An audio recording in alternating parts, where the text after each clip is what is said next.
আচমকা সিংহের আক্রমণের শিকার হয়েছেন এই ব্যক্তি। ভিডিওতে দেখা যায় গ্রামবাসীদের শত চেষ্টার পরও শিকারকে ছাড়তে চাইছে না সিংহটি। গত রোববার সকালে ভারতের গুজরাটের ভাবনগর জেলায় এই ঘটনা ঘটে। জানা গেছে, বাড়ির বাইরে গরুকে খাবার দিচ্ছিলেন কালুভাই নামের ওই কৃষক।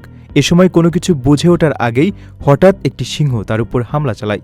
ভিডিওতে দেখা যায় সিংহটি ওই কৃষককে মাটিতে ফেলে চেপে ধরে রেখেছে। প্রাণীটি তার থাবা দিয়ে লোকটির একটি পা শক্ত করে আঁকড়ে ধরে রাখে এবং হাতটি কামড়ে ধরে। এ সময় রক্তাক্ত অবস্থায় ওই ব্যক্তিকে নিজেকে ছাড়িয়ে নেওয়ার আপ্রাণ চেষ্টা করতে দেখা যায়।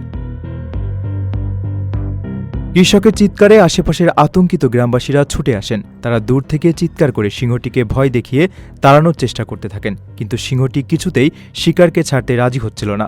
পরে গ্রামবাসীদের দীর্ঘ চেষ্টার পর অবশেষে সিংহটিকে তাড়িয়ে ওই ব্যক্তিকে উদ্ধার করা সম্ভব হয়। গুরুতর আহত অবস্থায় কালুভাইকে উদ্ধার করে দ্রুত চিকিৎসার জন্য হাসপাতালে ভর্তি করা হয়েছে। তবে তার বর্তমান শারীরিক অবস্থা সম্পর্কে আনুষ্ঠানিকভাবে এখনও কিছু জানানো হয়নি। নিজের একটি স্বপ্নের ফ্ল্যাট এখন আর স্বপ্ন নয়। প্রবাসীর সিটিতে শুরু হয়েছে 6 বছর মেয়াদী সহজ কিস্তিতে ফ্ল্যাট কেনার দারুণ সুযোগ।